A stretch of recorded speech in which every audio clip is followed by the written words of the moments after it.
the same pool. What do you think of that? Will they emerge from pool A?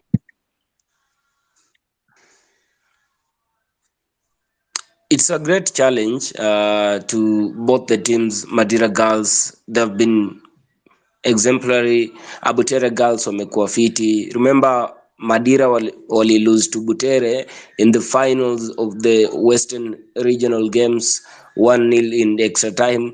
They met during the nationals semis na bado waka lose. So on the side of Madira, I think the coach Mr. Muleri amejipanga vilivyo kuhakikisha kwamba hawatapoteza mechi kwa mara ya tatu watakapocheza huko Rwanda, and I think they are both our teams wakisha qualify huko. We hope for the best. We hope that both of them will qualify from the group stage wafike semifinali, and if possible tulete hiyo trophy nyumbani. Yeah, I'm also hoping the same, though the kinds of Kawampe from Uganda will be also a challenge, as much as Madira and Butere also are also giving them that challenge that is required at the East African Games. So from my side, I hope for the best. Whichever team that wins, if it's Soccer Assassins that goes for it or Butere Girls, I'm on it. Yeah. So moving swiftly, is there anything you want to add on the Kisa Games that happened last week? Dola, on your end? I think from my end all is clear, but then there is something I don't know if I mentioned or failed to mention. For the girls team, remember Harambee Starlets junior coach Beldin Odemba ambaye pia ni coach wa Kenya Police alikuwa amenem squad yake, na among those wenye alikuwa mention kulikuwa na Velma Uma wa Wieta, kulikuwa na Vaida Okeyo, Jen Hato, Faith Lona, and then mambo haikuenda through, tukasikia kidogo imerejeshwa imeenda Tanzania, and then Kenya haiku participate because of the school games. So ni hiyo nilikuwa nataka tu kuongelea, niseme if at all tutakuwa tuna pull out of these games, and then how best are we supposed to build a team yenye itajel for the junior games. Kumbuka we are not there for long, like ukiwa under 18 hautacheza hiyo under 18 for long, maybe utacheza 2-3 years since call up, alafu uende national team if at all you'll prove your worth, and then kama uta prove maybe utakuwa bado unacheza tu ligi ama unacheza boli ya kujibamba. So I really think us missing out on the Sekafa under 18 women's tournament was a very very big mistake for us, na pia lakini naweza sema on the other side it was maybe a blessing in disguise for the schools zilikuwa zina participate in nationals because they had their players to for training. I think we can move on to the next point. Before we move on to the next point, I can see Maggie is on speaker and Miyamwezi, if I haven't spelled it wrongly. Would you like to speak before maybe we move to our next agenda, kindly? Yes. I think this is my first time joining in, and I think first, yes. Hello, hi. Sijui kama unanisikia? Yes, we can hear you. Okay. I was saying this is my first time joining in, and I think you guys are doing a good job. I would just love to commend you for that. And you had mentioned Kawempe. Like Kenyan teams should be really wary of Kawempe, but also there is Fountain Gate Girls. Yeah. Yeah. There is also a Fountain Gate Girls.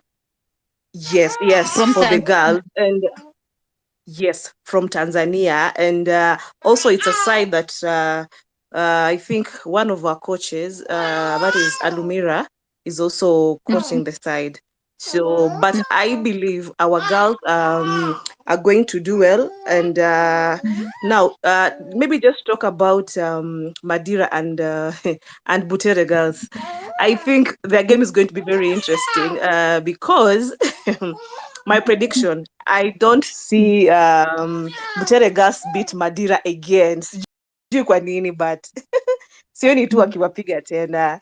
I have a feeling either itaisha draw or Madira might actually come out, victorious in that game.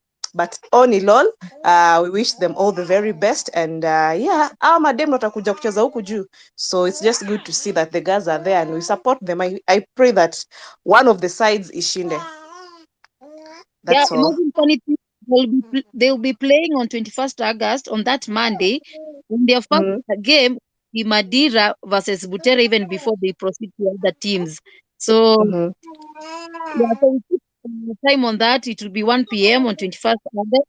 So we'll know who'll go out victorious. Yeah. So all the best to Madira or the Butere gang. Yeah. Sure. Okay, thank you, Maggie, for your contribution. Nyamwezi, do you have anything wanna say on the ongoing games, on the ongoing East African sports? Yes.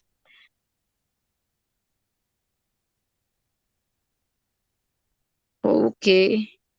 Salano has requested. God, can you allow him to speak?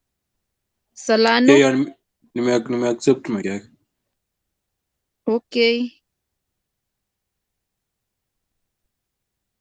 So the way you've heard from Maggie before he starts speaking, so Fountain Gate also, it's another threat to these ladies. So the game's gonna be fire, gonna be lit. So we gonna be here on the next Tuesday again, the other Tuesday after the 20th of August to actually on the 21st to analyze how the games went down. So Salana, have you accepted your mic? Yeah. I'm good to go. Speak. Yeah. So I was saying, I'm a sports journalist, and I really love the discussion. I come from Vihiga County. We are doing very well in terms of sports. All the people who have talked, you have not mentioned the role of the counties in this sports thing. I'd like to remind you that my county, Vihiga, is one of the few counties that has a sports act. Yeah, so I think if other counties join the bandwagon and have something like that, we can really push forward with this thing. The other thing is about the facilities.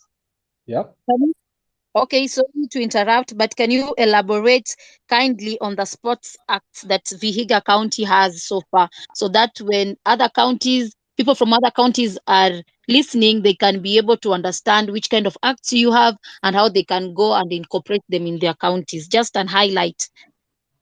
I'll try very much to summarize.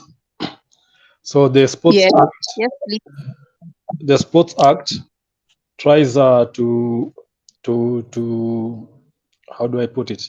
The Sports Act tries to enable the environment for the players and the stakeholders in this sports business. So far, we have had challenges.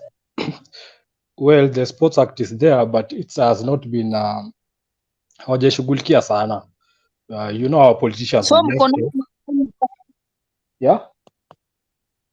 So mko nayo na ifanyi kazi? Iko, lakini haijafanya kazi vile tulikuwa natarajia. Lakini we are improving. So I think if other counties join, we'll wake up. So how are other counties going to join and make it work? Because if it's not already working, I thought it's something that is already working for Vihiga County. It is working, yes, but it has had challenges because of the finances and all that. As in, what I'm trying to say is that it has not reached its potential. But I think it was a good step that other counties should do. Like hope I'm not getting hard on you. What does the act say, like in summary? In summary? Yes. As I had said, the act is trying to enable the environment for the players and other stakeholders in the sports business. Okay, within the county. We are within the county. Okay. I can't go into much details now because then I'll have to have it right now. Then Okay, I get you. Yeah. Thank you for speaking. Okay, I can see Rose wanted to speak. Are you done, Salano?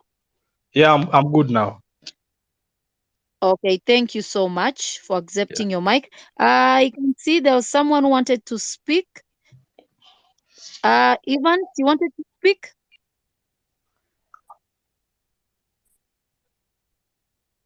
Okay, it looks like nobody wants to speak, but if there's something that we all noted from the Kisa games is the funds, the turnout, the numbers of funds, whether it was, it actually cut across the male and the female games that were happening. Those people who were in Bukungu Stadium, who were in Western, they can take the mic and confirm that the numbers were quite high compared to the Kenyan Women Premier League turnout and even Division 1 and Division 2 games. So that is something that stood out last week, and we have to say actually it stood out. We have to acknowledge it stood out, and that is something that I personally would want to us who support football KE also support these women in football in terms of going to these matches, hyping these matches. Even we can start even by increasing the number of turnouts. Yeah, even you can, if you have female friends, let them know these events are happening, post these matches that are happening, that so that people around the area, for instance, like for instance, Kenya Police will be playing, of course, those ones will be playing in the fixtures are out, they will be playing in Nairobi at Police Circle. Such, what I'm trying to say is we keep on posting such fixtures when they're out, so that other people who are willing to support, who are out there who don't know that these fixtures are happening, they don't come back and start saying, no, we didn't know, they don't know, nini. I hope you get what I'm trying to say. So in that same line of thought, what do you think on ways we can improve the turnout of fans into the Kenya Women Premier League, considering the fact that all these Kisa matches, they were packed into full?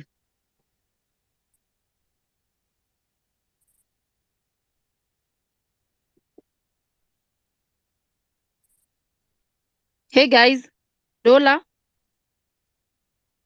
Hello, I can see Devi. Kama unanipata, unaweza anza kuongea sasa. Yeah, you can speak, Dola.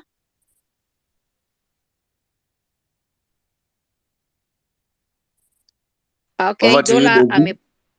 okay, you're back. Nasema Mora. Yeah. Naona Devi ameinua mkono, so anaweza ongea, tuambie akona nini cha. Okay, my question actually is a question, because like most of us are to like is a game how they are going. So my question was, is it shown live? Mtu anaweza zipata wapi? Because like for me my first time naisikia hapa, unaona. So like mtu zinaonyeshwa live somewhere, because yes. Yeah. Yes, I'll drop you a link where you can access them. Yes, just make sure you follow Football KE on YouTube and across all platforms. Sawa. Yeah. And you follow me. I'll send you the links. I can see Evans is on speaker. You want to speak now?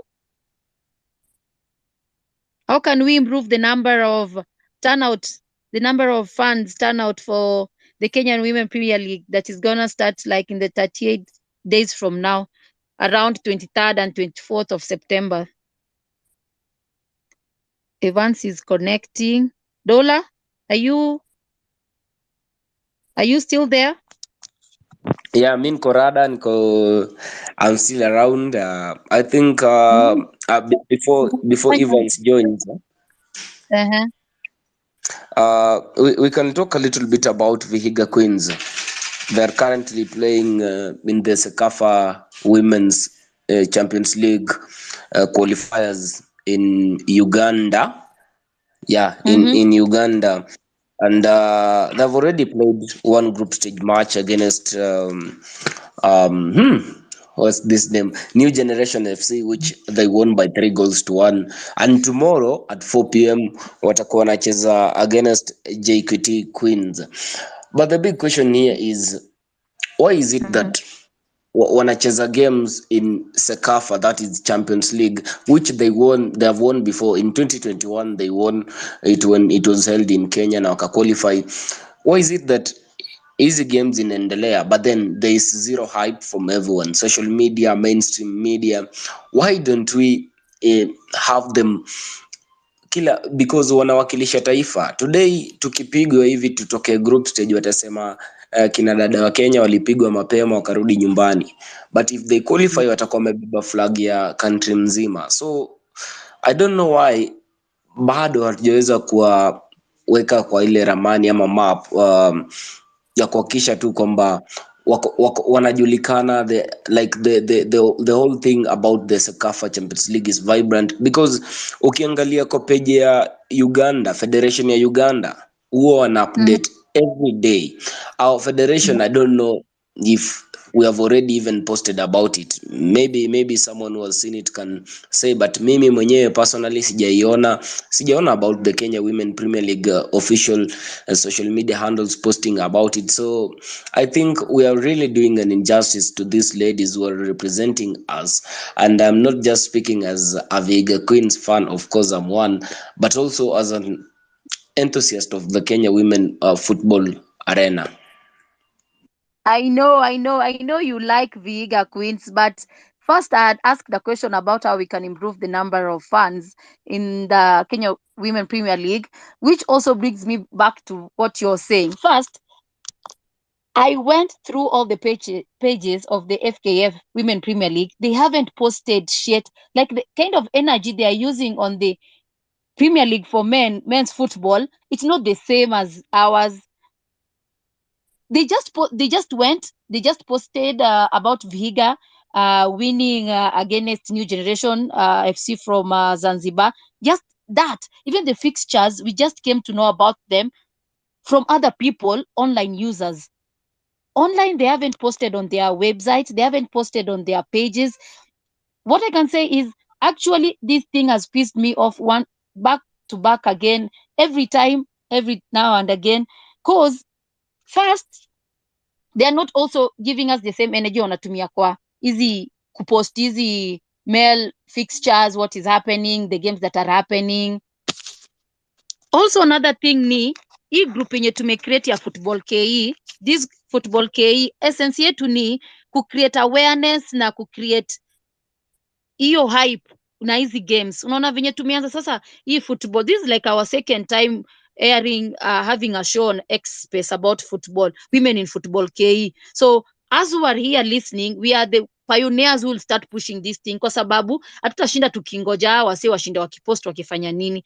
Like for you, I see Dola, you usually do a good job. You usually make sure like these fixtures, the results are out, even before the games start, you have posted, you have kept people up to speed. When the results are out, you have also posted, you see. So I think it's upon us, football enthusiasts, sports journalists who are interested in the women football, to start hyping these games. Otherwise, tukishinda tukingojea federation iingilie, it will be so late. It has to catch up with us. We have to be the revolutionists. Yes, that is what I can say for now.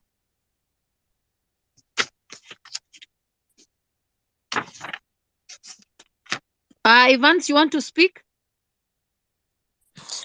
Yeah, you can hear me. I hope so. Evening, everybody. Yeah, good evening to you. I think my opinion about growing the ladies games.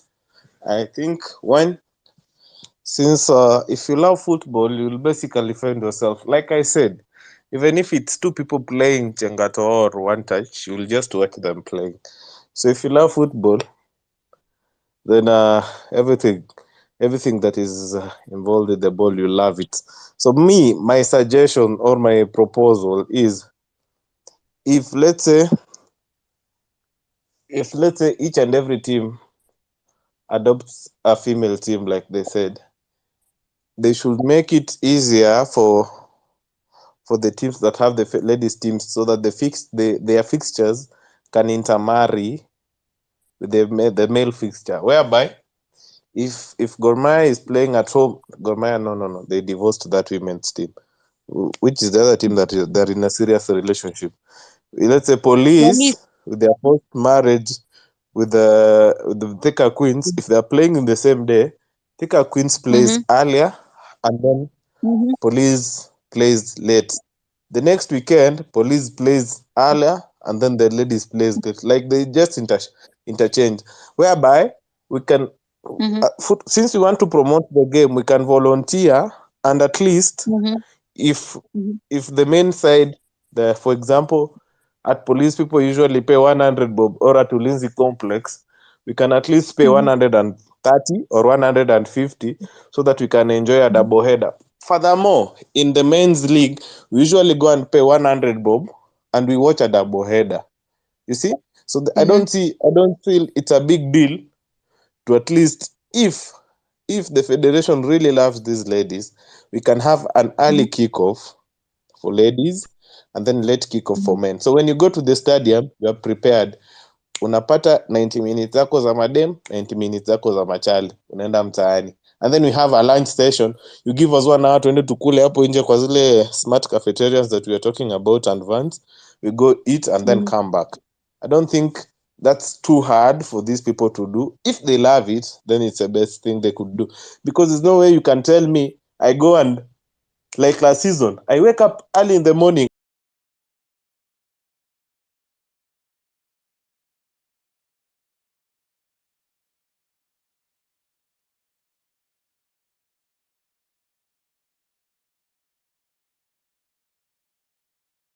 at 8, I'm at Cambridge. Gor Mahia is playing at Kasarani. I finish at Cambridge.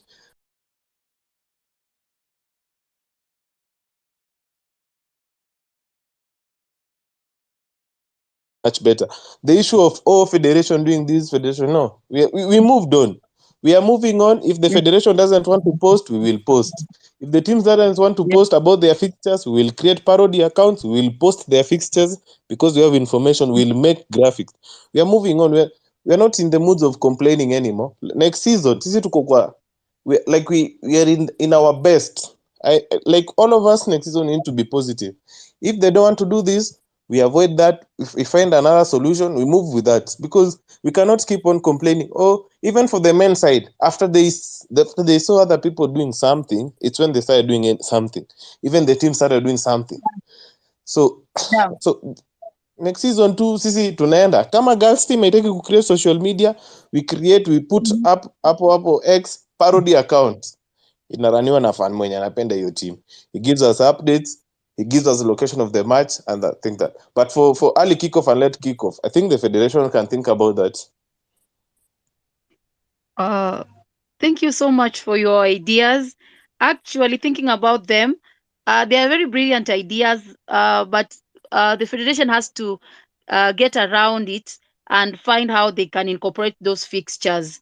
That one from my end, I think I can just say it, but I influence it not so much, but hopefully such ideas reach to them, and if there is a way they can incorporate the fixtures, then I can see a way whereby Gor Mahia fans are being easily transferred to their female counterparts. If, like, for example, Kenya Police male team is playing, their fans can easily now start watching their, now like the Thika Queens, Police Bullets FC, their matches. And that's also another way of getting the fans, as much as it's not so much organic, but again, we have the numbers that we're also wanting. So kind of agree with your idea, but hopefully if there's a way the federation can work around the fixtures, then it's a good idea. So Dollar Sign, is there something you want to speak before we move on into the FKF Women Premier League fixtures that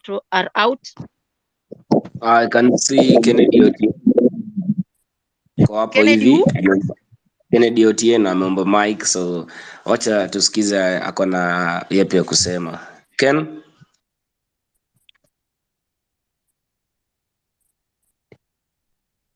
Ken, you can take the mic, please, and speak to us. Ken, are you there? Hello, I'm here. I was not okay. I want to add on to what Evans has said. Yeah, like at times, most of the times, we want to watch those ladies' games, but the fixtures and the way the games are arranged makes it very difficult. Yeah, because it's easy if you want to get a fan base for the women's game. The first target group should be the men. The men. It's easy to convert them to come watch the game. Then, even if let's say Evans comes watch the ladies game, then where her colleagues will be like, oh, so there's women's games also. I would also want to come and watch them. That's the pull factor should be there. So it should be, the fixture should be arranged in such a way that it is easy.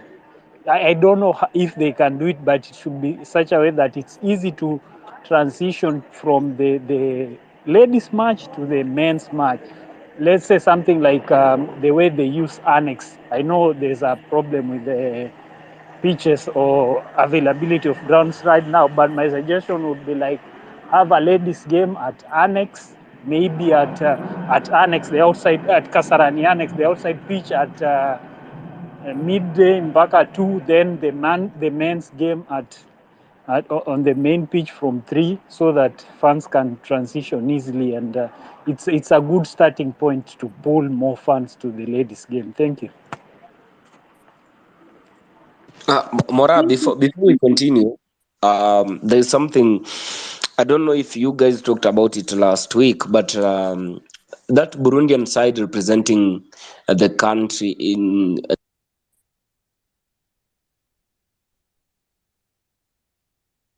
Dollar has lost, but it's okay.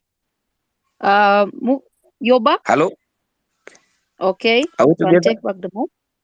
Yes, Okay, yes, we tunasema can. ni Abuja Queens from Burundi has quite a good number of Kenyans. I think around 7, 8. I don't know about the contractual agreement, but I think the players watakuwa huko for maybe around 3 months kama sijakosea. So I would like to hear guys' opinion about this because kwenda kwa club ucheze maybe 2-3 months alafu ureje to your parent club, is it a sustainable form of playing soccer, that is football?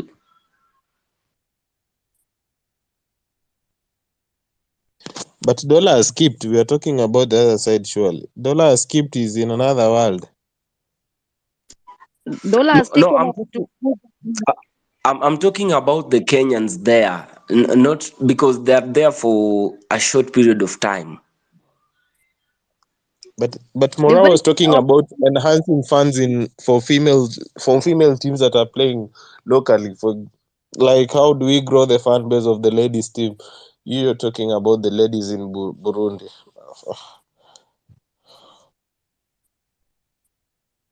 On that, I can help you guys. Is there anybody else who have ideas how we can improve the numbers of fans turnout for women games before we go to dollar signs discussion? Because Evans has given us very good ideas. If the federation goes on and tries to marry these fixtures, then I'm certain in the near future we'll have very good turnout for these female matches, and we'll be not complaining about hyping their games, because by then they could have catched up with us. Is there anybody with another idea on how we can, before dollar sign takes us, before Louis Dollar takes us to the Buja Queens. And can I again? I wanted to ask another question here. I've seen Samuel It has is asked relevant. that question. Yeah, it's relevant to what you're talking about. He's asking, Okay. does does this CAF rules apply for the ladies as well? Because if they could be applying for the ladies and their game is improving in the league, then it means they get more fans. Yeah, because when you look at when the CAF goes hard on Gomaya, for example, fans are like, what is happening? Like the way now we are not playing in CAF Champions League. What is happening? What is happening? Even negative publicity is still publicity. Anything that goes to these girls, I'm how to wanna survive on nini, on good vibes and inshallah. How does it work? I have never interacted with that. Do the CAF club licensing apply for the ladies for their growth and for the fans to engage with the ladies? I'm how to work. $, do you have an answer for that before Omondi speaks? That one I'm not certain about it, but if there's someone who's listening to us and knows how the CAF rule applies to the female and the male teams, then he or she can request for the mic, please. Winston, did you want to speak before we get someone to respond to Evans? Yes, Omondi, you Mora, can speak. Poa sana, welcome to the space. Oh, thanks. So nilikuwa nimewasikia by the way and na support kitu like Evans amesema about hiyo ku align hizo fixtures. But so you know that's up to FKF whatever the federation ama the football Kenya organization. And to add on that, as in when it comes to kuleta mafans study, maybe too if I ask which Kenyan women team attract more crowds, which Kenyan team? Female. Women. They are Yeah. women. Vihiga, it depends. Kibera, now that Soccer Assassins also have been promoted, they have fans. Like right now that the Soccer Assassins and they are in the Women Premier League, I'm certain they have moved with a lot of fans from Western region. But previously, Vihiga Queens. Just to ask, not okay, Vihiga Queens. Towards the end of last season, they played their home matches in Kisumu, that is Moi Stadium, and I can confirm. I think Laura kwa space, so pia anaweza confirm fans hawakuwa that much, so I don't know. Okay, naweza sema maybe ni juu alichezea Kisumu, that's why. But if you compare with the rest of the teams, Vihiga Queens obviously ndo na mafans. Kenya Police, not Kenya Police, Thika Queens, there's Nakuru, there's Ulinzi, there's Wadaida, kuna gani tena? Yeah. Kisumu Starlets walishuka though. I think pia the clubs are not doing enough to bring the fans kwa study. Unaona? Like sahi nikipitia page ya Kisumu, I'm so confused with Kisumu Starlet. Page ya Police Bullets. I think wanafanya a good job. Now, like almost updates dailies. And hii kitu ya kubring mafans, sidhani ka itakuwa tu role ya sisi mafans peke yetu. Like you know, the clubs have to do their part, the federation. Like vile umesema hiyo page ya Women FKF Premier League. Hata it doesn't mention anything about Vihiga Queens kucheza hiyo CAF. Unaona, it's so na feel ni kama ni mi sijui, because it doesn't take a lot for you just to tweet something or to post something about a club in the Kenya Premier League.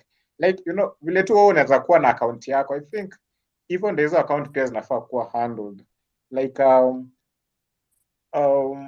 not really in a professional way, but like unaonaga vile La Liga will hype. Okay, hata tumia time Messi na Ciara walikuwa na hype kina Messi yenyewe, unaona mafans wana hype pia wana hype. English FA wana hype kina Kane, kina Mount, kina Sancho, but ukikuja huku we don't see that. Like sahi unaona huyo demo wa anaitwa Valerie, they could be hyping that lady, that girl. Kina nani, kuna huyu ni wa Kibera Soka, kuna anaitwaje, I don't know, like our players to Women Premier League, they can be doing that part, unaona, because it's like hata hiyo league exist, but that one nita blame the federation, but clubs pia they do their part. Clubs ka gani recently naona tu ni Vihiga, Police Bullets, Ulinzi Starlets sijaangalia, so I'm not so sure, but Police Bullets na Vihiga ndo wana do a lot when it comes to kupeana updates za matches zao za nini. I mean during a period of pre-season, not last season. Like last season ishaisha, so during this like watu wana look forward. Kibera Soka Women pia I think wana do some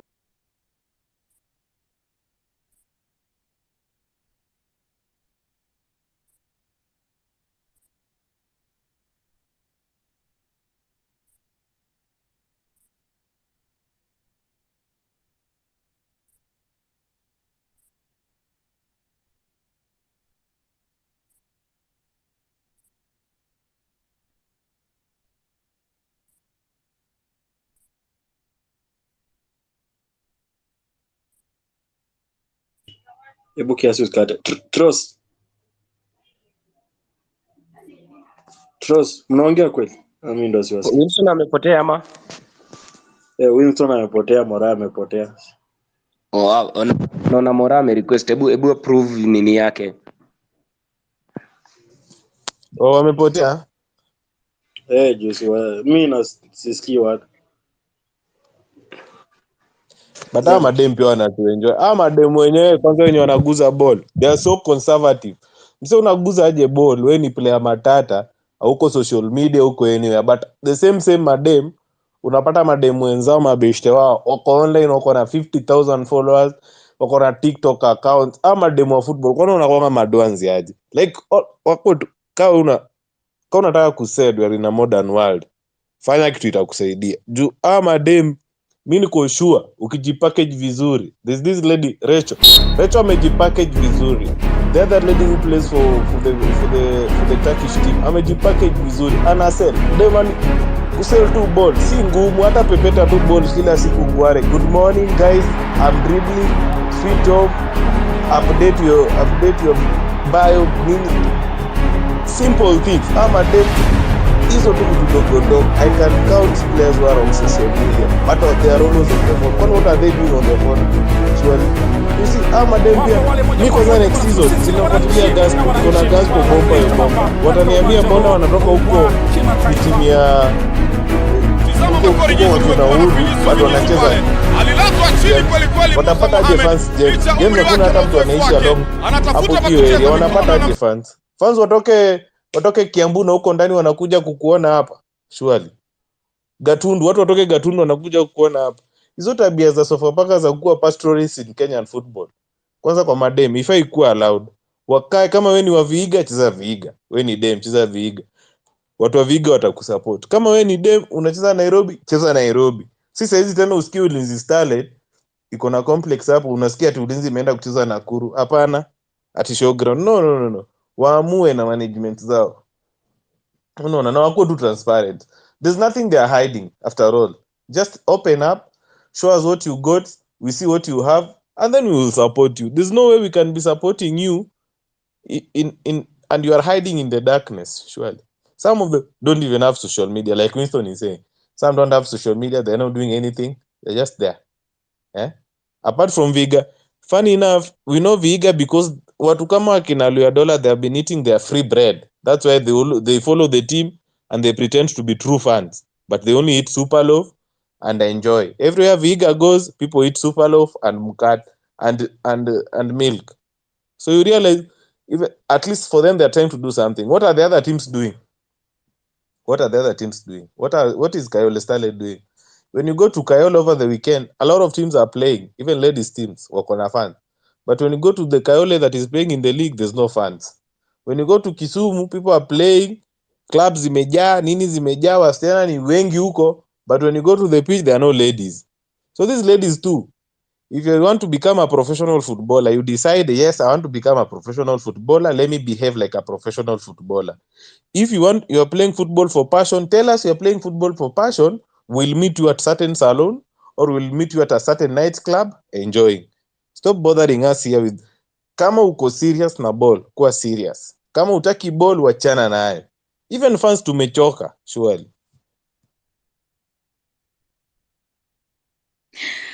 Evans, you've poured your heart out.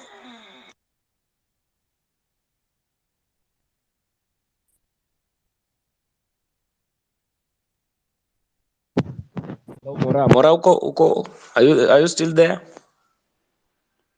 Yes, I'm here, but I'm here. Just take on. I'm here.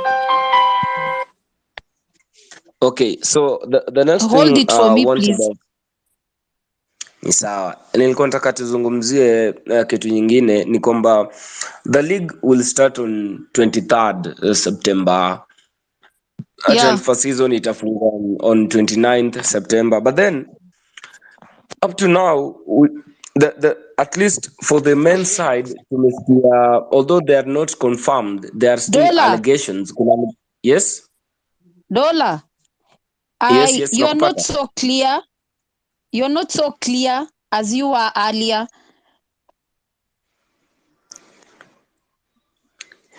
Hapo iko sawa?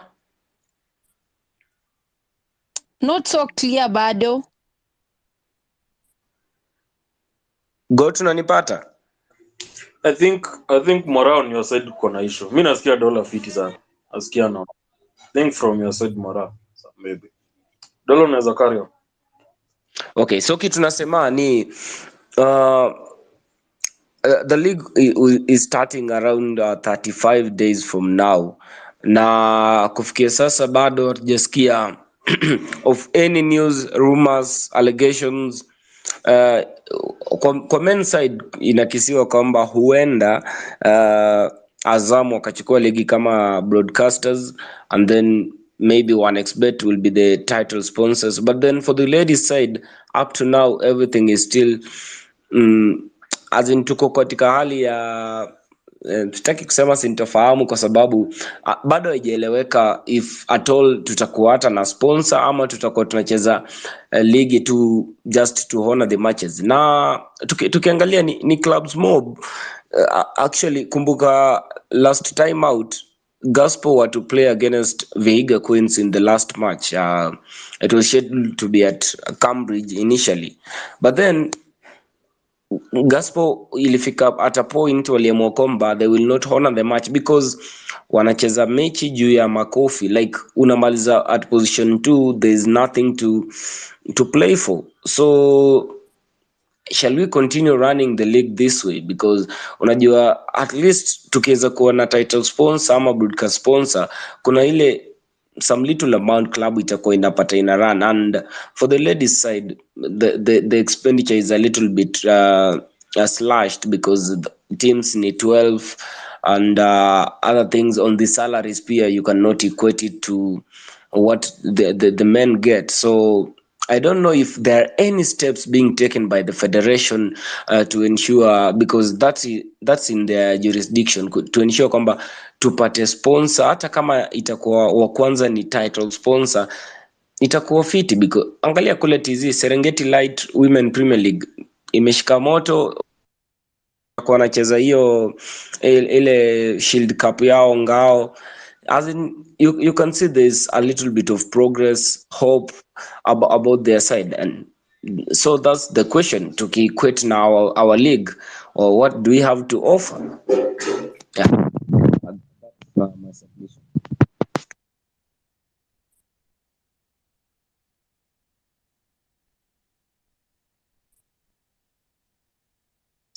Hey, someone can hear me? Go tunanisikiza? Hello. Niaje? I can hear you. Nkari hapa Okay. speaking. Okay, Naweza thank sema you. 1 2 1 2. Yes. Go ahead. Okay. So nimesikiza kiasi ngoja kuna watu haya sawa. So nilikuwa nasema when you look at female football Kenya, kijaribu kuwakaa sisi by the way like the men's side haitaenda poa because we have hata sisi bado hatujahakio magic that's needed to make sure that things go well. Okay, so ukiangalia boli ya Kenya mi naona iko na one unique advantage, inaweza wapeleka juu mbio sana na iset pace for Kenyan football at the continental stroke international level. I think boli ya madem iko na higher advantage of success than the men's side So ukiangalia sahii kuna hiyo Champions League qualifiers za Sekafa ziko UG. I guess Vihiga is sijui sijaangalia leo nini, lakini I know they won their last game So there's an opportunity where female football can be built from the continental international side. You know, the World Cup seems closer to the women than to the men's team. So I think that is a unique advantage the female football has. And if we say we build, every club should have an obligation to build for itself. Lakini ikifika sasa ni mali kuna hizo international meets na hizo international cups na continental cups, I think uniquely hiyo ndio advantage. And I think you can make it faster. A team can make it to the Champions League, other stages faster than the men's side. Naona sahi si hata tuko the men's side, hata tuko Champions League. Vihiga wako hapo. So if that can be built and that support is built for the women's side on the international stage, tuendeende hivi, it will gain traction faster na ita create pace ya ball. Alafu ni ile kubuild from the top. For women football itabidi ibuildiwe from the top at the international level as you're building slowly from the club level. Okay, na ukiangalia all these marketing managers tunaongeanga siku hizi ni wote ni madem. So timu yote tu ya madem ita excel kidogo na ionyeshe iko na form kama vile Vihiga inaendelea au Harambee Starlets tu ikuwe organized vizuri kidogo tu na advance kidogo The money that can come into Kenyan female football ni mob, itabidi hata men wame shape up just to keep up and catch up because the advantage is on the girl side with our generation. Sisemi ati we don't have anything as men or nini, but that unique advantage of you can progress further continentally, internationally, I think is a very unique advantage mko nayo. And I think that's where we need to build up on. Tuangalie say Vihiga, you know, if after these qualifiers they start playing here at home internationals, now that's where we really need to concentrate na hype na build up to just make sure that it's that continental success iko. Hata kaka Homeboyz wako hiyo journey to make up for long na tunajua inanga it's not a smooth ride, but I think on the girl side hiyo ride inaka smoother and easier than the man side by far. So it is a unique advantage, I think. I don't know, I think I'm just supposing. It's a unique advantage female football in Kenya has. It can rise to the top continentally and internationally faster than the men's side. Na hiyo ndio, I think that's where we should concentrate. Make sure those teams are not messed up. Make sure the Harambee Starlets, all categories ziko fiti na wase wachezi nazo. In that way, they can rise faster, do better na now build from the top. Mkimaliza hiyo sasa, hao watu watakuja kuwa support mkiwa intercontinental as a national team. Mkiteremka chini mnaanza kuongea about club sasa. I think that's my opinion about boli ya madem. Okay, Mwabili, nimeona umepanda juu, labda ungependa kuzungumzia nini? No, kwanza acha nifuatilie conversation. Kuna thought nilikuwa nayo but then mbona tumepitia hiyo story, so acha tuendelee na hiyo conversation then nita jump into.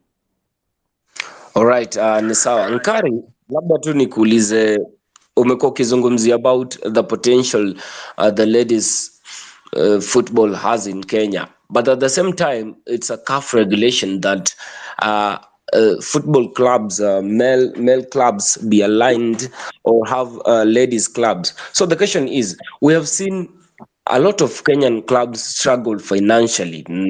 I can mention several, Viga Bullets being one of them.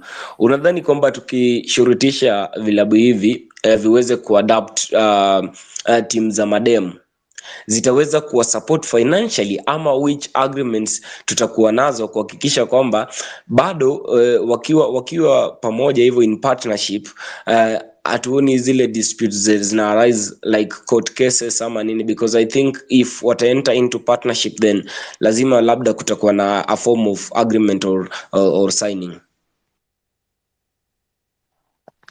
Ina depend na hapa ndio I think where for once now corporate clubs matter, and zinaweza show up with a real difference.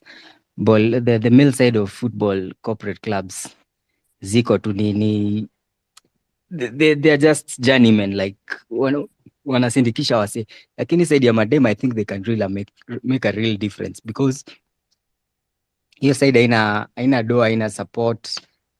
Vile said the other side, huku hii side ingine wanaume wanaweza kazana na waende game ya madem. It's more difficult. Kuna stoma hizo stories za what it actually takes for girls to go for an away fixture, una realize hata kasi ungengana, yani yao ni 3 times more difficult. Kuna watoi, kuna familia, kuna nini, hauna kakitu, hakuna allowance. Unajua msee unaweza amka na uende bana, lakini sasa mambo ya watoi nini sio yao ni difficult. So ukiangalia ukiangalia kitu kama inaitwaje, Police Bullets, I think those are good things, Ulinzi Starlets, and I hope they are fair to the girls.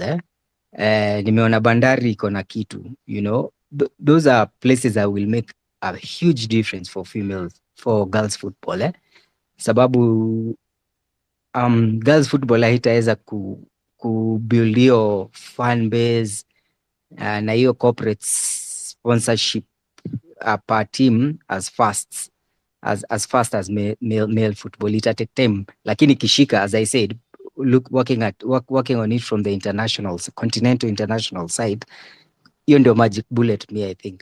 But ukiangalia Police wamechukua hizo team, mimi nasema waende, because it's a good advantage. It's a good advantage and it's yeah. Lakini hizi zingine za Gore ni story tu. Hebu tujaribu kuongea mmoja at a time. Nkari, hebu malizia your point before we go on to the next speaker.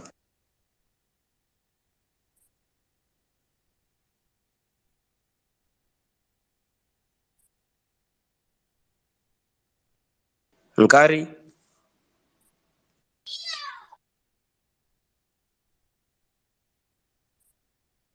Hello, unanisikia? Yeah, nakupata vizuri. So nasema, lakini ukiangalia hizi team zingine ati sijui Gor iko na female side na Gor yenyewe peke yake tu iko na shida, Mobe FC, sijui Sofapaka, ama uanze kutuambia sijui Komeru Bomas tuko na female team na hata tujiwezi si wenyewe, ni you're just building troubles over troubles. So maybe just for paperwork purposes, for the license, it is important and we can do it. But the real game changer, I think, is hizi ma corporate na ma institutions inaweza make a real difference in girls football. Zikipeana do vizuri, akina Tusker zipeane do vizuri, you know, utakuta budget zao ni half or if not a quarter of the men's team, lakini for female football it makes a huge difference, because I think hapo tuko na hiyo continental advantage in female football that we don't have in the men's football. So in terms of looking at, kama unaangalia assets zako za ball, female football is is you can get to the top faster and easier with just a little more investment and a little more concern. So combine those things, corporates wale wanataka tu ya license wapewe ni sawa, lakini corporates waingie hizo corporate clubs zingie kwa boli ya madev vizuri, it can really help. And then we just make sure the continental level atumes your female football rise so fast. In the next World Cup or the next one after that, female football will be in the World Cup, and Kenyan female football change forever. Because I mean, we've been here for 100 years. They've been here, I don't know for how many years, and they'll beat us to that.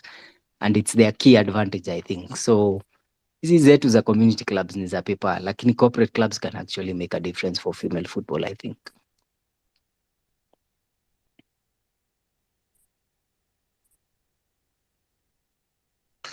All right. Thanks for the submission. Back to you, Mora. Thank you so much, Dola.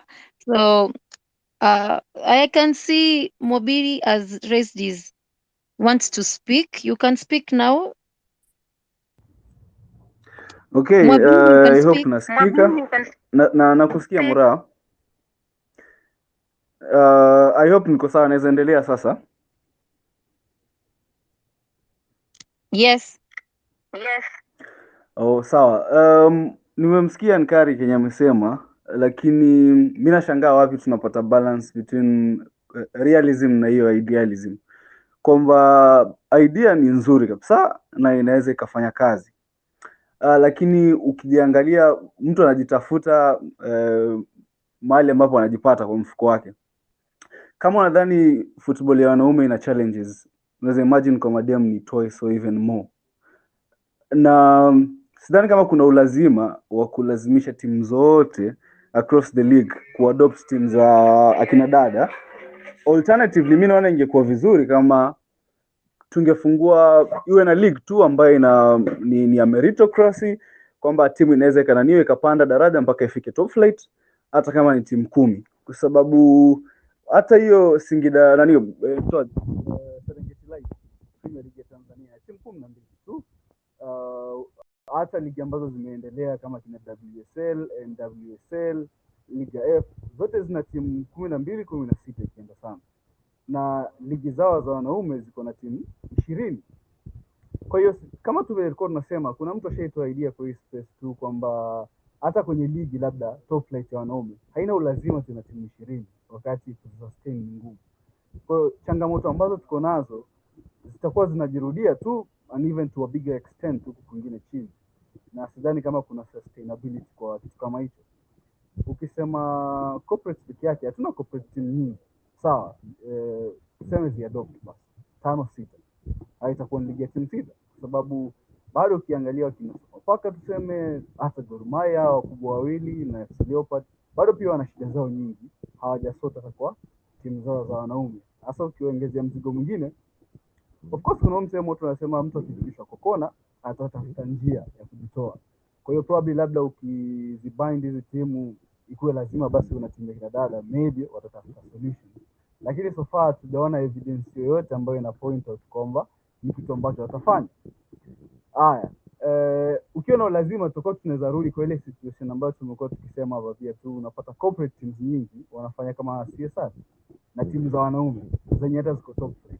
Now imagine to the women, because niko sure kitu ya muhimu hapa tunataka ni intent, kwamba sisi tunafanya kitu tu kwa sababu sheria inasema lazima ufanye ndio ushiriki mashindano ya CAF na Confederation.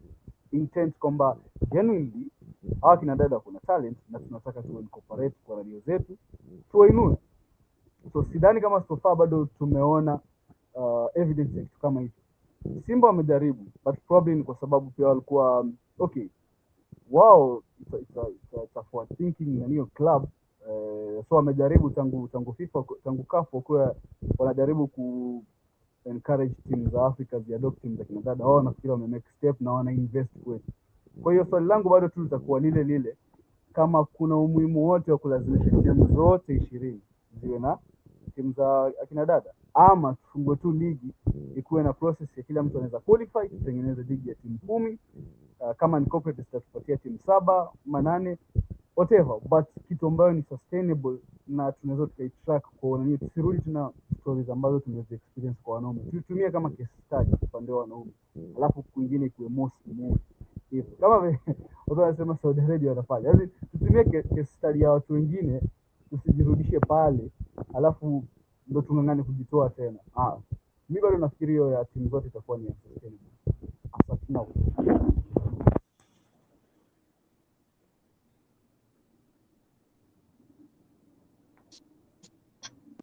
Asante sana Mwabiri. Ankari, you want to speak or respond to him? I can see your Yeah. Just to finalize, I think he has a point, and I agree. And when you're talking from that technical side and arranging teams and everything, it's important. However, let's be realistic. Monetizing female sports atachana na female football ni hard sana. You know, hata ukiangalia WNBA bado, I mean, which I think is the most developed female sport, bado unaangalia it's still behind and it's doing well. So for me, it's to look where is a competitive advantage for female football in Kenya. Okay, na hiyo competitive advantage ni it's not associating with it's use sign those deals. They're just memorandums for licenses. It's okay. Hata sisi deals zetu tunajua vile tulipata, lakini hiyo kusema ati there are substantive relationships, especially with the community clubs, it take time. The thing is, ni hizo akina Bandari, you know, akina Police, Ulinzi, they do their thing. They provide that stability for the core of the national team. Na wale wanaenda majuu, okay? And then we just consolidate that and make sure female football at club level, continental inadu poa, na Harambee Starlets wanadu poa at whatever level, Africa Cup, you know, and real prospects za kwenda World Cup ziko. So that's where you build, that's where your advantage is. So for you, it's going to have to be building from the top. You building from the bottom, sisemi ni impossible, but it's a longer journey. It's easier for you to go to the World Cup than to feel Kasarani in a female derby. Okay. Okay. Maliza kwanza. Umemaliza. Hello. I think ndio point nasema.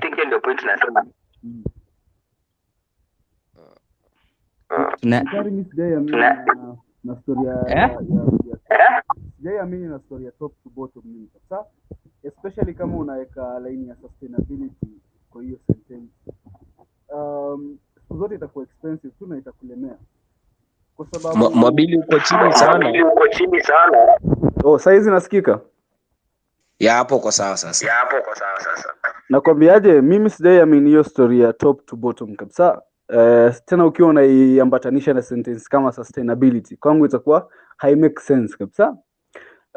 Sport ya wanawake ambayo nafikiri iko na hela nyingi sana ni tennis. Lakini pia ukiangalia kuna ya football ambayo niyo nilikwambia NWSL ya America ni sustainable, naweza nikasema hivyo. Nafikiri some of the highest paid women's player hata kwa top 10 wao ndo wanatoa wachezaji wengi in millions of dollars. Kwa hiyo inawezekana ukacommercialize kabisa hii sport ya kina dada. Tunaona World Cup ina improve, unaona ukicompare na miaka ambayo imepita, ni perception tu ambayo ilikuwa, na kwa sababu sisi watu wengi wanasema we are not a footballing country as such, nafikiri bado it's a very literally kama field si mbaya sana. Tunaweza tukatengeneza ikue kama women's football yetu, kama ulivyosema, inakaa kama iko na potential zaidi kufikia pengine World Cup ama ikue regulars kwenye AFCON compare labda na wanaume. But haitakuwa hivyo miaka ambayo inakuja, kwa sababu watu wengine pia wanawekeza, competition inazidi kuwa ngumu. Kwa hiyo sisi tunaweza tukajibrand na hiyo upande kwamba timu yetu tuijaribu kuempower na investment. So again, ukisema ile point yako ya ni less expensive, sidhani, kwa sababu nayo the more tunaendelea kuicheza the more inamaanisha mechi zinakuwa nyingi, the more tunaanza kupata zile shida ambazo wenzetu pia wanazipata. Utapata ya injuries, ndio hizo ACL zinakuja, kwa sababu naye tunatumia sana science ambayo inatumika kwa wanaume tunai copy paste kwa kina dada, wakati kiukweli haifanyi kazi, yani haiwaki hivyo. Tuko tofauti, miili zetu ni tofauti, zina respond tofauti. So again, bado nasema si kazi rahisi kama ambavyo tunataka iwe saizi, ama tunataka tu tuichukue hiyo concept tuiweke, tuseme hizi timu tukizipatia hiki na hiki na hiki na hiki zitatupatia matunda in a few years time. It's a very long na ndio maana nasema tuiweke timu ndogo, tujaribu kuensure quality kuliko tu spread across the entire sijui timu 20 ama 18 na bado tuko kwa zile shida ambazo tumekuwa nazo kwingine. Kwangu mimi so far bado ni unrealistic ama ni unsustainable, hata tukijaribu vipi, at least kwa wakati ambao tuko. Pengine ligi yetu ikistabilize, iko na sponsor, hata hiyo wanaume hela zinazidi kuja, mafans wanazidi kurudi stadium, na unaweza kusema okay, sasa timu tunaweza ziobligate, kwa sababu angalau kuna kakitu kanaweza baki mahali wakiondoa kwa bajeti yao timu ya wanaume, ama wakibalance vizuri huku kwingine pia wapate kitu.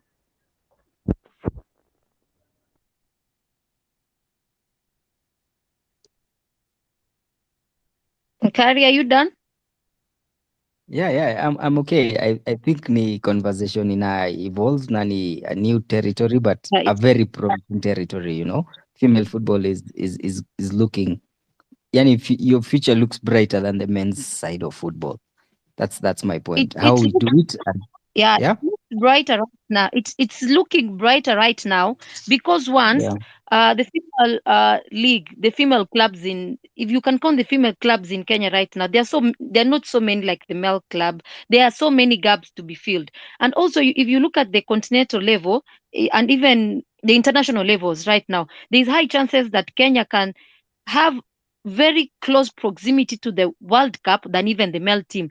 It's because once there is a gap that needs to be filled.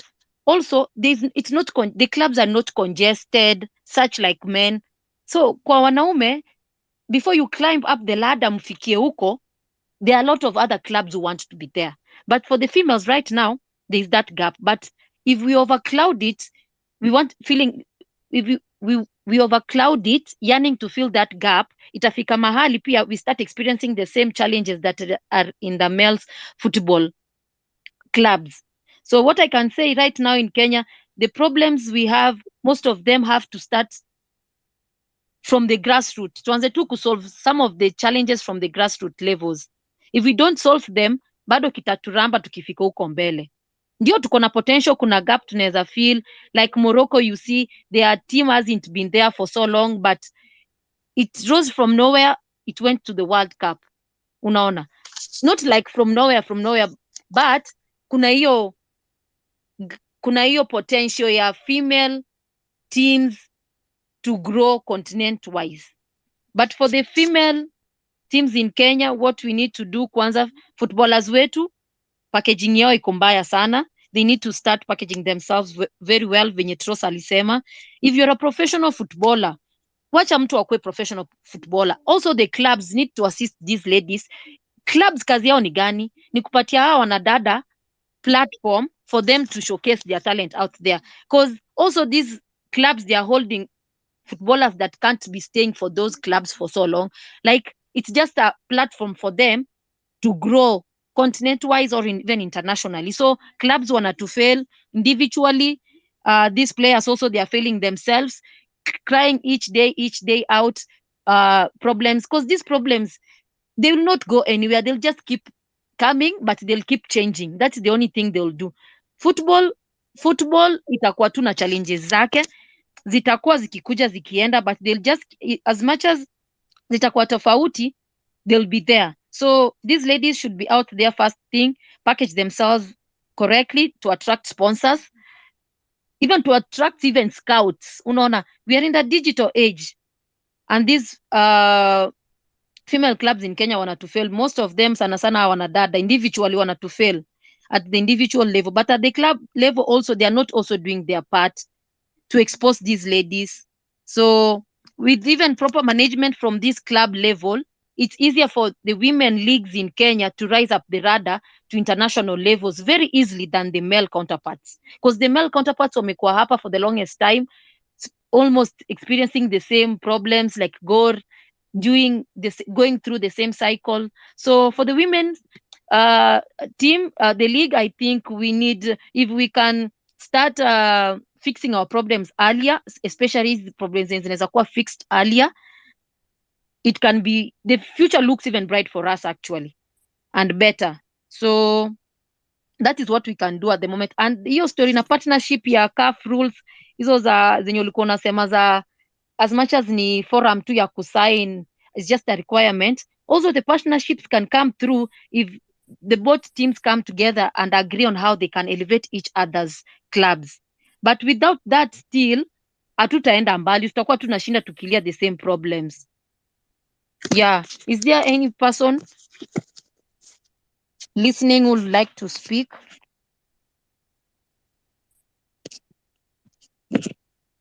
Because sisi wenyewe ndio tunajiangusha kama wanadada. We have a platform, we can use it, but also even the clubs we are in, the management also is not exposing them enough.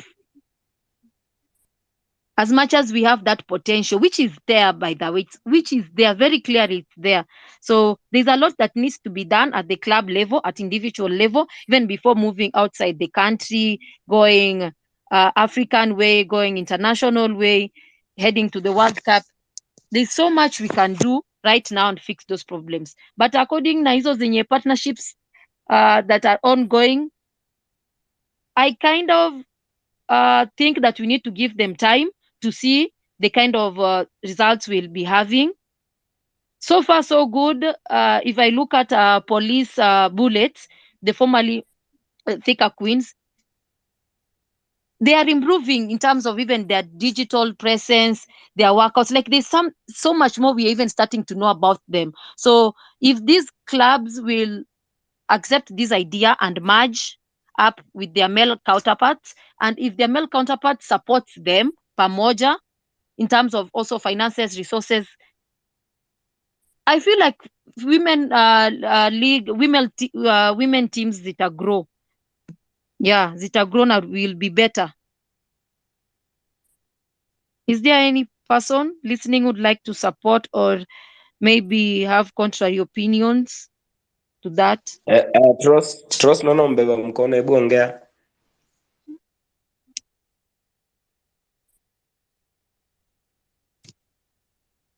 Dola, are you there? Oh, Trost, you can take your mic and speak. Can see you. Oh, sorry. I'm watching this Pirates team misbehaving. So, do you guys watch? Just a minute. I'm sure you have once seen that Aston Villa lady sending the girl that did Douglas Luiz. Do these ladies don't do even package themselves to such a level? Because Alicia Leman. ataliendea nani? Tunakwambia jina hiyo dem. Si tangu Alicia Leman. Unaona, unajua hata jina yake. Mimi unajua simjui. So you're chairman for bringing ladies in. So you see how that lady packaged herself and everybody knows her. We need to get to such a situation whereby tunajua hata girls team itavutia wanaume wakuje, pia girls team pia wabid waseme sisi game yetu ndio itakuwa late kick off, yenyu itakuwa early kick off. For example, that police ladies that people keep talking about her. Imagine if police, some 3 ladies from police create that euphoria. You see, it's perceptions overrides the truth. For me, I've not watched her, but through the perception that people are saying and people are giving, it feels like she's the proper sister to, she's the proper Mana Halima Adam of that team. So imagine if 3 ladies could be doing that, or if that lady could be in social media posting her videos on a daily basis, updating her statuses, doing stories and everything. I'm sure police could have gained even 500 fans through her those funds could, through knowing police bullets or thicker whatever, they could have gotten interest in the male side. So through that, if you can sell 500 tickets for 100 bob, that's 5,000. That's 50,000, yeah. For the ladies, you already are sharing is a club though. But since I don't know what's I've never seen her on social media. I don't know if she's active or anything, but I usually see people talking about her. If these ladies can know how to even bring their own fans, yeah, these ladies command the biggest following on social media. I'm sure apart from the two proper footballers, there are many ladies in the world that command biggest numbers on social media, and they'll always find it so easy. So I don't know how these ladies wenye wanacheza football hawananga hiyo mvuto. Create something, unaona, it's your time, create something, create a following to an extent that me pia at least mtu attract mi sina, unajua saizi sizienda stadium ati acha niende nione ball kuna dem fulani unibamba. Sidhani kaa kunayo, but tu dem wa police kuna wenye wamemuwatch wanabambika na style yake, wanabambika na vitu zingine, hiyo tu kidogo, at least this watu entice, wasikae tu hivyo for surely. Men wakae for, ladies wakae for, and you want to force, we will go and watch volleyball at Nyayo Stadium. In fact, it's free. We'll just go and watch volleyball in peace. So basically vitu ndogo ndogo tu. No, then again, you people, I've heard you guys talking, and I want to remind you, do you know when Harambee Starlet was winning, there was no Moroccan team. There was no Moroccan team. And currently, you also what Morocco did. You also where Morocco is up to now. It's through their federation and how serious they were. So imagine if all these Arabic countries will invest in Moroccan team, because I'm sure they are jealous. Egypt is jealous, Tunisia is jealous, Algeria is jealous. As soon as these people are going to realize, oh, there's money here, and they want to invest in this thing, I don't even think if Kenya will be talk of town, because currently only SA can match their standards. Nigerians have been there before, and Ghanaians have been there before. At least they have reaped fruit for playing in international football for ladies. So if we keep on assuming, oh, sisi ni wakali, oh, mademu wetu ni wakali. Mademu wenyu ni wakali, wanaenda kucheza in a non-footballing country like Burundi. You can't tell me players wenyu wakali wanaenda kucheza Burundi ati juu kuna do. This means hakuna penye tunaenda in the next coming 5 to not even 5, because this Moroccan growth ime happen so quickly hadi hapo penye wamefika. Even the Zambian team ilikuja hapa tukapiga nao draw. Sasa hiyo wako World Cup. So hizi vitu zime happen so quickly, wameona kuna kitu hapa. Si already tulishaona, but since tulishaona tukakuwa overexcited, Viga ilifika mahali, mademu wakafika Alcon. Si tuko sawa. It's for the first time. Viga pia walishafika pale wakacheza na Sundowns for the first time, wakapotea hivyo. Unaona? Sasa hizi South Africa wenye walicheza na akina Viga, akina Dlamini ndio walikuwa World Cup. Unaona? Wenye walicheza na Zambia, Kenyans wenye walicheza na Zambia ndio wamekuwa World Cup. Unaona? But mademu wetu wako wapi? Ndio wanacheza Djibouti, wanacheza Tanzania, wanacheza wapi? And then we continue assuming we are doing fine. No, we are not doing fine. Even this team that we are pretending it's going to take us to the World Cup, nimeanza kuishuku, because if these Arabic teams, if these Arabic countries, they decide to invest in their ladies, we'll be nowhere. Yeah, Morocco are doing a good job, by the way. They have very good structures. They have plenty of academies. They have women leagues, and they have bodies outside the federation, their football federation, that supports football, both in the women and the male leagues. So guys, we have like 10 minutes left before we end the space. I would like to hear from listeners and whoever wants to speak. We'll be concluding. We have 10 minutes, guys. So if there's something you want to speak, or maybe Dola forgot, maybe this is the time we have. Dola, are you there? Anyone in the space who would like to speak his or her thoughts along those lines on how we can improve on fill the gaps in the women leagues in Kenya, yeah. Sauti imeanza kupotea bana. Ongea sana. Someone who's listening, tafadhali. Because there's a lot we have to do in Kenya. on Mora the club ningesema level.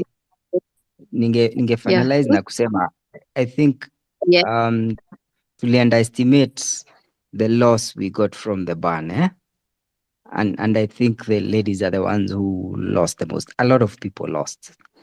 So and I think that's where we need to be careful about how we approach these things. We approach bans and kufanya hiyo nini. I mean, hiyo ban ilikuwa almost 1 year or something. Lakini the real losses zilikuwa lifetimes na people's lives, yeah. So we take care we don't get back to those points where we are in needless bans, where we are not internationally. You at a maref lose opportunities. Watch a whole national team of 30 plus people, na hiyo advantage mko nayo ya international, you need to press hard on it. Msiachilie na mtushtue hata sisi, sometimes maybe we are too involved in our own game, that we must press hard for you, because your competitive advantage sio rahisi.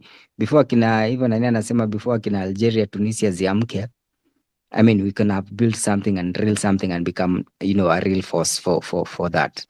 Yo naona mademo anaenda Burundi na it's you can tell it's an economic decision, it's not a sporting decision. I am assuming, wacha nisiongee sana, ni assumption yangu, because after the Champions League, how competitive again, how good is the Burundian league? So we are having our girls having to make unnecessary economic decisions, but important decisions, because they have to take care of their lives. So we blend that thing. We build these things, we build our clubs, and then but take complete advantage of that continental advantage we have at the moment. The moment mademo ta qualify kwenda AFCON, mimi nakwambia zile corporates tu mtaona zikikuja tu kuwa support, hamtaamini, by the way. Hamtaamini. Yeah. As we keep saying, all these marketing departments these days ni women.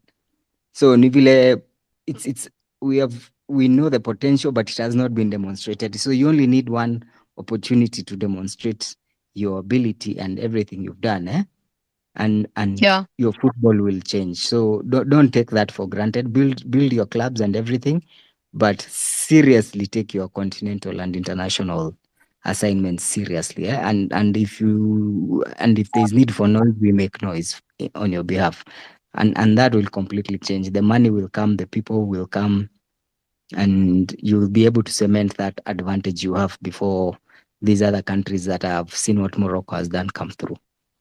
Yeah. Okay. Thank you. Are you done? Yeah, I'm done. Thanks. Thank you so much, Martin, for joining our space. Tros, before you speak, can I allow Des, or you want to respond to Martin? It's just a quick one. It's just a quick one. I would suggest. How many people are here? How many people are we? We are over 15 people. Okay, I would suggest if we are over 15, each and everybody to adopt their ladies team, and from now on forth, we know who is supporting this ladies team, and so that everybody here has the opportunity of speaking. Furthermore, these teams, how many are the ladies teams? I think they're around 18 or wanakwanga team ngapi? Just ni Gaspo tunakwanga top 2, sasa hatujui wenye wako chini yetu ni akina nani. So each and every person hapa kwa hii space nachukua mic nasema mimi ni hii team na drop, another person picks and drops, because nobody wants to talk about this team, but at least when you mention something, there's a power of when you talk about something, you'll get at least interest, or so everybody should at least have a chance of saying, okay, I sympathize with this team, and then I sympathize with this team, and then I sympathize with this team. At least we hear a voice of somebody. Even if you were quiet all through this thing, tutajua uliongelelea madem. At least adopt a team via saying, for example, all of you can even say Gaspo, si ni wakati tutabeba league next season. If you want bread, you can go to Kibra, to Vihiga. If you want touch na machenga za Kimaudhi, you can go to the to the Kibra soccer guys. So at least Mora give everybody an opportunity of saying which team are they going to adopt in solidarity with our discussion today, because we can't keep on talking like kila mtu tumeongea, wengine wamenyamaza. Tumemention a lot of things. At least kila mtu adopt team. Sawa sawa, thank you so much Evans, na mmesikia, next time kila mtu anakuja hapa akiwa anajua na support team gani. So Des, Hapana, you can speak. Waadopt saizi, next time watuambie mbona timu yao iko social media. Waadopt tu saizi. Mbakaya has to choose a team today. Hawajui hata ni timu ngapi, wanajua tu Gaspo, Vihiga, Nakuru, Ulinzi Starlets, Kibera, Sai Soka Assassins, Bungoma Queens. Wacha Desa aongee kwanza, alafu nitawapatia chance hadi next Tuesday.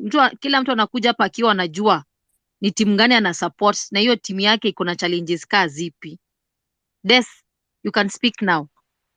Okay, thank you. Mnanisikiza? Hello.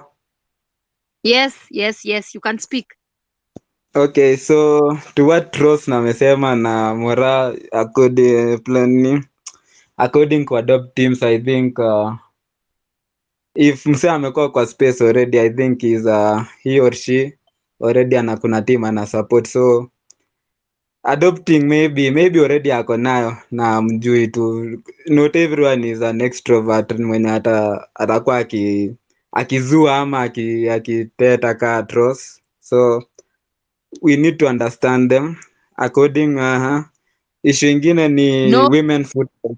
Yeah, I can agree on that. Everybody needs a female team at least to be aware of the things that are progressing in their clubs, because I personally co-host or as I can say, you can't just know what business is going on in each and every club, you see. So when you are to a certain club, you can come here and tell us, you see, Kibera Soccer are going through this and this, or there are some developments that are happening in their, you understand what I'm trying to say? So it's very important, at least we have each one of us to have a female team that they are supporting and they are aware and following actually religiously, like your male clubs follow.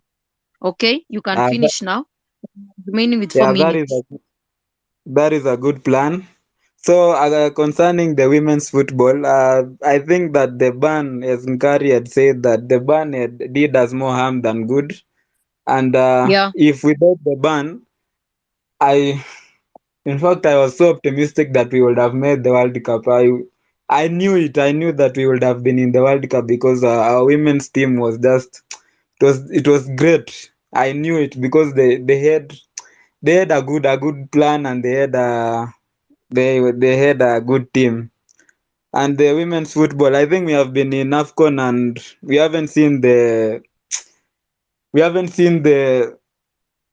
sports sponsors and biases of the sponsors to the women's team, because if we had seen after we had attended the women's AFCON, we would have been in a better place by now. So for me, yes, the ban ilitutoa timing, so the ban came with a lot of negative effects, by the way, to the football in general in Kenya. That's why we are very slow. We are very slow. We are slowing back to the football now space again internationally. it came at a wrong time. So a very wrong time, because I thought we had one game to qualify for the knockouts. We had to beat Uganda, I think so. Then we go. Probably we would have met Zambia, I think so, and we would. I think we would have qualified because we usually do beat them. So I was so optimistic, but let us just say that this time around it was the ban that did us bad. Okay. But for the Thank next you so time, much. Okay. Sorry. For the next time. From this season, I see that this rule that has been adopted by the league, that every team should have a women's team, is better. for the future of the women's football, because now the women's have a platform, and the women's team cannot fail because of the men's team, because the men's team have to provide a women's team when they join the next season. So it's a good plan, and I think I had written about this, and I think we are in a good system right now as a starting to grow in women's football in Kenya. So that's it. Thank you so much, Des. Uh, Okay. Someone within the space who wants to speak before Dola and I conclude?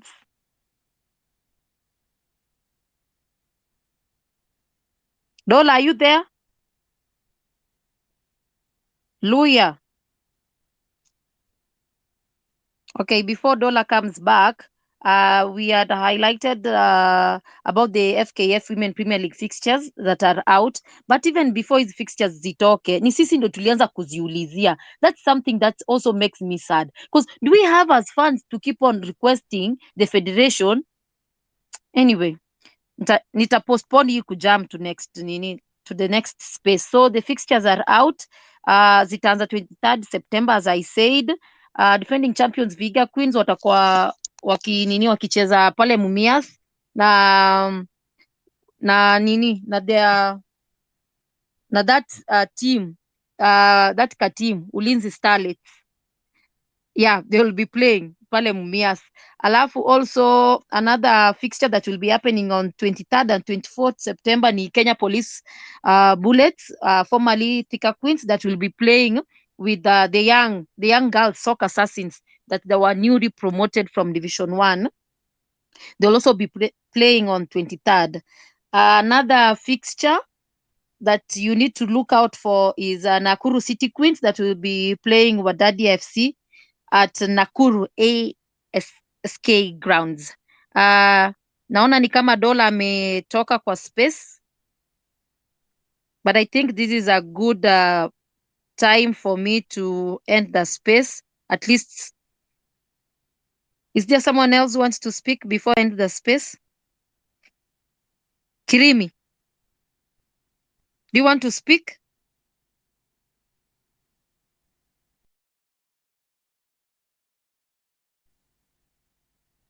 Okay. So nobody wants to speak anyway. So as I end the space now, thank you guys for okay, someone wants to speak. Okay, Daniel, I've added you. You have 2 minutes. Daniel, you can accept your mic.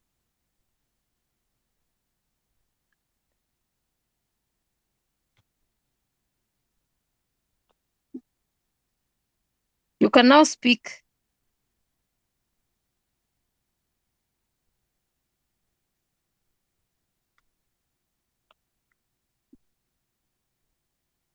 Those who have requested them to speak before I end the space, have accept your mics, please.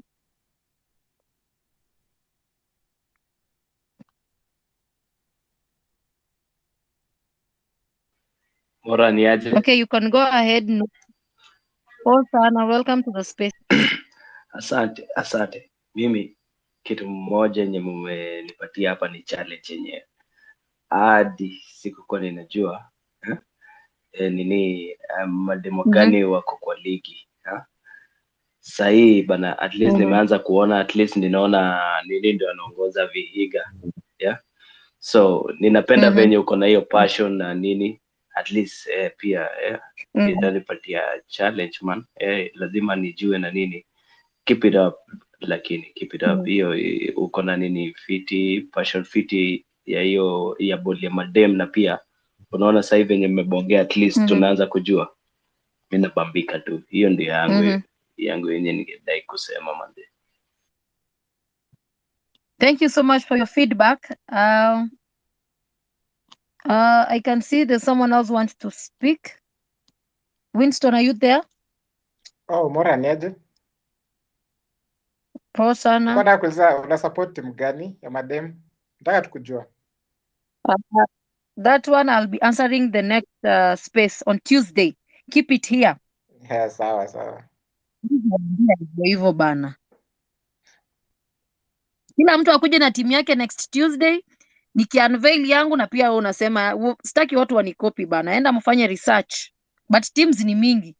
Evans ameshinda akilista hapa mateams. Gaspo, kuna Ulinzi, Starlets hapo, kuna Soka Assassins, kuna Police Bullets, ile ya warembo, na nia anaweza kuambia, nilimuona kwa space hapa, ile Nemwel ako wapi?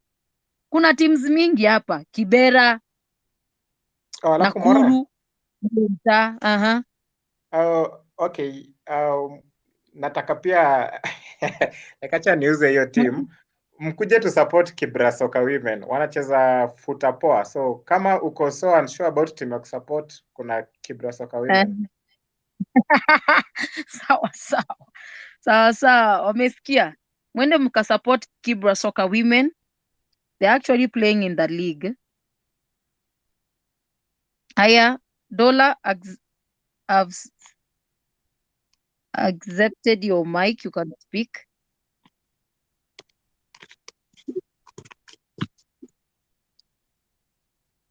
Aye. Nubian, Daniel.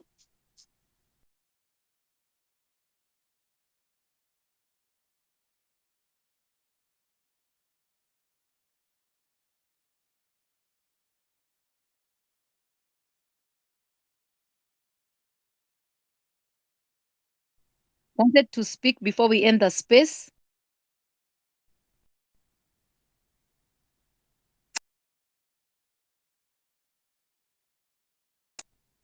Zimora mimi nimemalizia.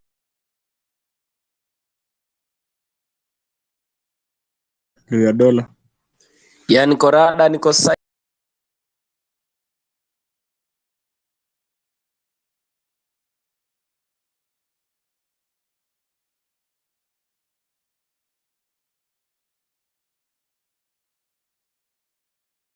Mazee, niko around eh? Mora imepotea tena, hebu wind up.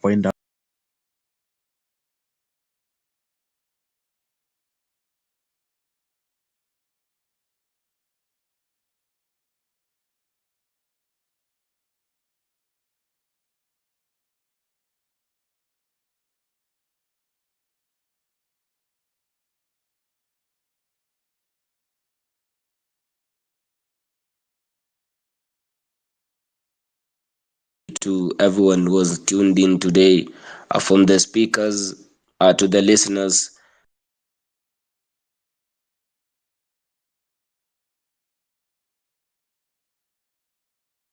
We shall have is how best we can incorporate data analysis into the women's soccer. That is how best tunaweza tumia data analysis in the ladies football arena.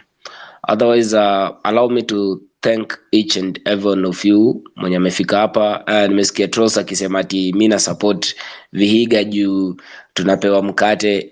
Maybe it's one of the reasons, yes, but then I think I've been doing that for around close to 2 years, 3 years nikisupport Vihiga Queens. Now I hope they'll do us proud uko CAF.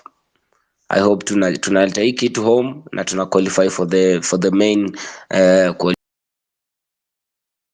qualifiers, and as Mora said, let us adapt this team. Kina Kirimi hapo wana support Police Bullets juu ya Yasmin, of which ni sawa. Yeah, I think we can close on that. Actually, mi ndo team leader kwa supporters wa Police Bullets bwana. Mimi am the fan 001 Police Bullets bwana. Okay, ni sawa, as long as uko happy mazee. Hata mobili hapo wako happy as a Police Bullets fan, and to each and every one of the team who has made this a success. Kuna wale utuandikia articles, kuna wale ufanya analysis kama Des na Josh, kuna wale bado wako tu wengi, hata ukipitia pale kwa Kirimi huwa anaunda hapo segments akianalyze vile games zimeenda, Vihiga Queens, Gaspo, Zitek. So ni wase wanafanya kazi fiti, of which we highly appreciate the efforts kila msee ana give out. And before I close, allow me to say a big thank you to each and every one of you who was part of the process to manage to air some games kule Kakamega. And I think we shall talk more on that on Thursday, but allow me to say a big thank you. Over to you, Got. I think we can close on that. Yeah, manze. Shukran sana kwa everyone who tuned in kwa hii space ya Dimbo ya Mademjo. Hivyo ndo mambo imekuwa. Tumeagree kila Thursday kila mse anapanda speaker panel. Kila mtu lazima atuambie timu ana support ni gani. Enda piga research, hata ukuje na Madira Girls, ukuje na Kibera Soka, kuja na Ulinzi, kuja na timu ya maana kama Police Bullets, kuja hata na timu ya Super Love kama hiyo Vega Bullets, enda hata kubribe na mkate ukue fanuo, kuja hata na Gaspo Women. Kila mtu next week on Tuesday anatuambia timu yake. Anyway manze, cheers for come through. Say tupatane on Thursday kwa Football K Spaces exactly saa 2 exactly. Alafu nikiwind up, don't forget to follow Football K on all social media platforms. Football K _90 on Twitter, Football K Fans TV on YouTube. Subscribe, share, tuma hata link kwa group ya familia manze. See you on Thursday. Adios.